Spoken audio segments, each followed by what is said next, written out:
नमस्कार, कैसे हैं आप सब लोग। स्वागत है आपका त्रिवेदी ज्ञान वर्ल्ड में। आज हम लोग चर्चा करेंगे 1935 का भारत सरकार अधिनियम। ये ऐसा अधिनियम है जिसको हम मिनी संविधान के नाम से भी जानते हैं। यानी कि आज हमारे पास संविधान है। संविधान में 395 से भी अधिक अनुच्छेद हैं, 12 अनुसूचियां हैं। और यही संविधान जिसकी शुरुआत जहाँ से हुई है, जिसका प्लान जहाँ से बना हुआ है, वह है 1935 का भारत सरकार अधिनियम। यानी कि छोटा सा भारत सरकार का संविधान तो तभी तैयार हो गया था। बस फर्क इतना है कि आज हमारी अपनी खुद की सरकार है, तब हम ब्रिटिश सरकार के गुलाम थे। चलिए आज हम पढ़ते हैं 1935 का भारत सरकार अधिनियम। भारत में एक फेडरल न्यायालय की स्थापना की गई जो दिल्ली में स्थित था। यहां पर एक शब्द आप देख रहे हैं, फेडरल लिखा हुआ है। ये आप इसको देख रहे हैं, फेडरल। फेडरल क्या होता है? फेडरल का अर्थ होता है संघीय, यानी कि संघ सरकार का उपक्रम। ठीक है, संघीय न्यायालय की स्थापना की गई और ये वही न्यायालय है जो इससे पहले कोलकाता में स्थापित किया गया था। इस अधिनियम में 321 अनुच्छेद और 10 अनुसूचियां थी। ये देखिए, 321 आर्टिकल्स एंड 10 अनुसूचियां। ठीक है, इस अधिनियम के द्वारा भारत सरकार में संघात्मक सरकार की स्थापना की गई। यहां पर एक शब्द आया है आपका, संघात्मक सरकार। क्या होती संघात्मक सरकार? संघात्मक सरकार का तात्पर्य है कि एक ऐसी सरकार जिसका केंद्र में साथ ही साथ राज्यों में अलग, यानी केंद्र और राज्य जहां दोनों सरकारें मिलकर के किसी तंत्र को चलाएं, वह संघात्मक सरकार हो गई। यानी पूरा एक संघ हो गया कि एक सरकार आपके केंद्र में रहेगी और विभिन्न राज्यों की अलग अलग सरकारें रहेंगी, और वो अलग सरकारें जो राज्यों की हैं और जो केंद्र की सरकार है, ये सब मिलकर के एक पूरे देश को चलाने का प्रयास करेंगी। ये सब एक संघ के अंतर्गत आती हैं। केंद्र और प्रांतों में शक्तियों का विभाजन किया गया। भाई यहां पर आप देख रहे हैं केंद्र और प्रांत। प्रांत का मतलब हो गया आपके स्टेट, राज्य, जैसे अपना यूपी है। ठीक है, केंद्र का मतलब क्या हो गया कि सभी स्टेट जिस सरकार के अंडर में है। ठीक है, यानी कि सेंटर। अब जैसे हमारे अगर कहा जाए भारत की राजधानी दिल्ली है, ठीक है, तो दिल्ली क्यों है? क्योंकि दिल्ली में पूरे भारत की सरकार बैठती है। ठीक है, DELHI, दिल्ली में जो है पूरे भारत की सरकार बैठती है। और इसके उपरांत हमारे देश में 29 राज्य जो हैं उनकी सबकी अलग अलग सरकारें। जैसे हमारा यूपी है तो यूपी में योगी की सरकार है, पंजाब में केजरीवाल की सरकार है, दिल्ली में केजरीवाल की सरकार है। ठीक है, आप अगर राजस्थान में चले जाओ तो कांग्रेस की सरकार है वहाँ पे। आप अगर उत्तराखंड चले जाओ तो वहाँ बीजेपी की सरकार है। तो ये अलग अलग जो राज्य हैं इनको यहाँ पे प्रांत कहा गया है। इस अधिनियम को भारत के, अभी मैंने आपको थोड़ी देर पहले बताया था कि इस अधिनियम को भारत के मिनी संविधान के नाम से जाना जाता है, यानी कि छोटा सा संविधान।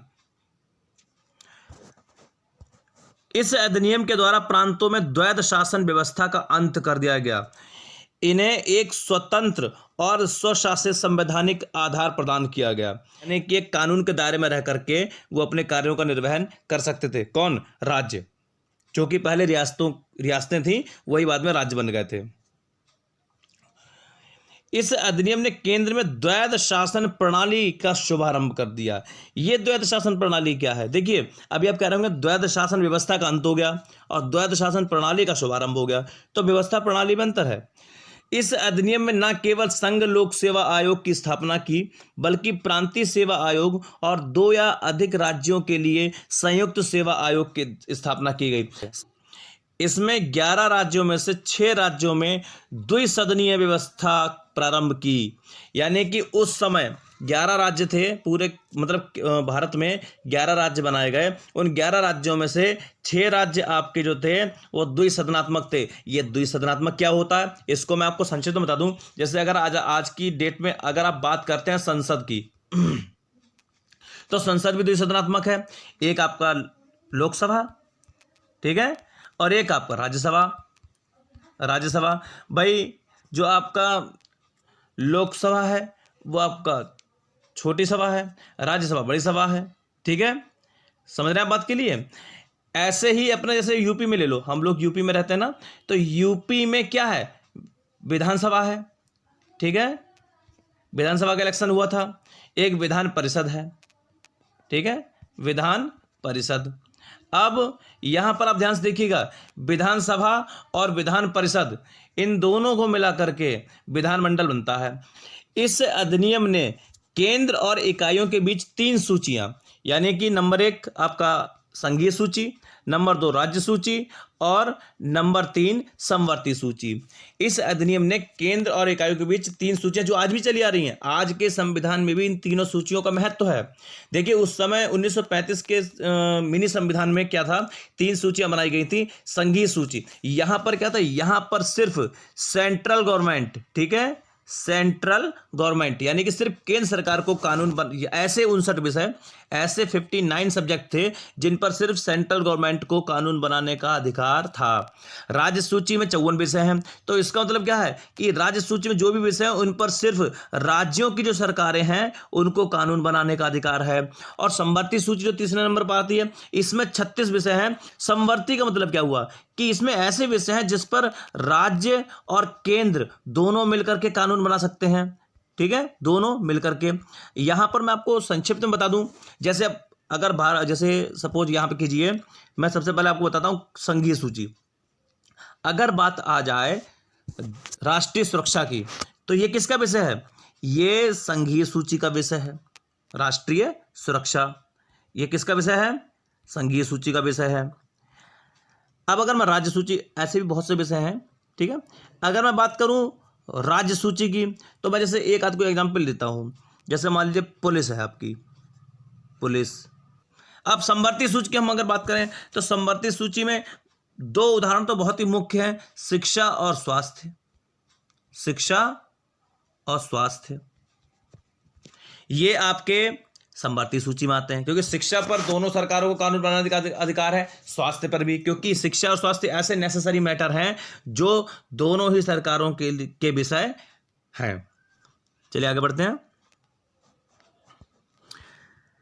दलित जातियों, महिलाओं और मजदूरों के लिए अलग से निर्वाचन व्यवस्था की गई, यानी कि जो आपके दबे कुचले वर्ग के, जो शोषित वर्ग के लोग थे, उनके लिए भी उस समय के संविधान में व्यवस्था की गई थी। और ये हम बात कर रहे हैं 1935 का भारत सरकार अधिनियम।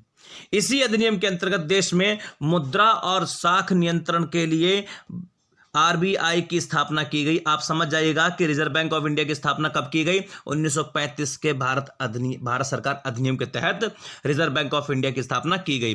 रिजर्व बैंक ऑफ इंडिया क्या है, बैंकों का बैंक, ठीक है, आपने पढ़ा भी होगा, बैंकों का बैंक। 1935 के भारत सरकार अधिनियम द्वारा स्थापित संघ में अवशिष्ट शक्तियां गवर्नर जनरल को प्रदान की गई। ये गवर्नर जनरल जो यहां पर है ना, जिसको आप समझिएगा, गवर्नर जनरल जो आज की डेट में जिसको आप बोलते हैं राष्ट्रपति, ठीक है, जिसको आप आज की डेट में क्या बोलते हैं, प्रेसिडेंट। उंगली से लिखता नहीं बनता है, क्योंकि उंगली मेरी काफी मोटी है और स्क्रीन काफी छोटी है, थोड़ा सा प्रॉब्लम होता है लिखने में, क्योंकि शार्पनेस उतनी नहीं आ पाती है। इसी अधिनियम के प्रावधानों के फलस्वरूप 1937 में बर्मा को भारत से अलग कर दिया गया। बर्मा, ये बर्मा जानते हैं क्या है, ये बर्मा जिसको आज आप म्यांमार के नाम से जानते हैं, म्यांमार को ही पहले बर्मा कहते थे, और ये 1935 के अधिनियम के तहत भारत से अलग कर दिया गया। अब आप ये भी समझ गए होंगे कि बर्मा जो है वो किस 1935 से पहले इंडिया का ही हिस्सा था, मतलब इंडिया ही था एक तरीके से, लेकिन भारत सरकार अधिनियम 1935 के तहत बर्मा को भारत से अलग कर दिया गया और वहां की एक अलग सरकार स्थापित कर दी गई। आज भारतीय संविधान में राष्ट्रपति की अध्यादेश निर्गत करने की जो शक्ति है, जिसको हम आर्टिकल 123 में पढ़ते हैं, भारत सरकार अधिनियम 1935 की धारा 42 से प्रेरित है। चलिए आगे बढ़ते हैं।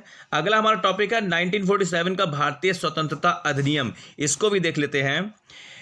ब्रिटिश संसद में 4 जुलाई 1947 को भारतीय स्वतंत्रता अधिनियम प्रस्तावित किया गया, जो 18 जुलाई 1947 को स्वीकृत हुआ। भारतीय स्वतंत्रता अधिनियम, ये आपका महत्वपूर्ण तथ्य है। अगर कोई पूछे कि भारतीय स्वतंत्रता अधिनियम कब प्रस्तावित हुआ, कब स्वीकृत हुआ, तो ये 18 जुलाई 1947 को। प्रस्तावित कब हुआ, 4 जुलाई 1947 को। यानी कि इसको स्वीकृत होने में आप लगा लीजिए सीधा हिसाब 14 दिन लग गए। 15 अगस्त 1947 को भारत और पाकिस्तान नामक दो अधिराज्य बना दिए गए। भाई अंग्रेज तो अंग्रेजों की शुरू से पॉलिसी थी कि फूट करो राज करो, इसीलिए वो जाते जाते भी टुकड़े करके गए भारत के, एक पाकिस्तान के रूप में एक भारत के रूप में। आगे बढ़ते हैं। इस अधिनियम के अधीन भारत डोमिनियन को सिंध, बलूचिस्तान, पश्चिम बंगाल, पूर्वी बंगाल, पश्चिमोत्तर सीमा प्रांत और असम के सिलहट जिले को छोड़कर भारत को शेष राज्य क्षेत्र मिल गया। ठीक है, यानी कि असम में भी जो सिलहट जिला है वह भारत के हिस्से में नहीं आया। सिंध, बलूचिस्तान, पश्चिम बंगाल, पूर्वी बंगाल, पश्चिमोत्तर सीमा प्रांत और असम के सिलहट जिले को छोड़कर बाकी सब भारत को मिला। अगले वीडियो में हम बात करेंगे भारतीय संविधान की रचना क्या है, कैसी है, भारतीय संविधान क्या है, कैसे बना, संविधान सभा क्या थी, इन सब पर चर्चा करेंगे। अगर आपको वीडियो हमारा अच्छा लगा हो तो इसको लाइक कीजिए, वीडियो को सब्सक्राइब कीजिए, लोगों तक शेयर कीजिए, बेल आइकन जरूर दबाइए जिससे कि आने वाले वीडियो के नोटिफिकेशन आपको मिलते रहें। और हम आपके लिए इतनी मेहनत करते हैं तो एक लाइक तो बनता है। तब तक के लिए नमस्कार।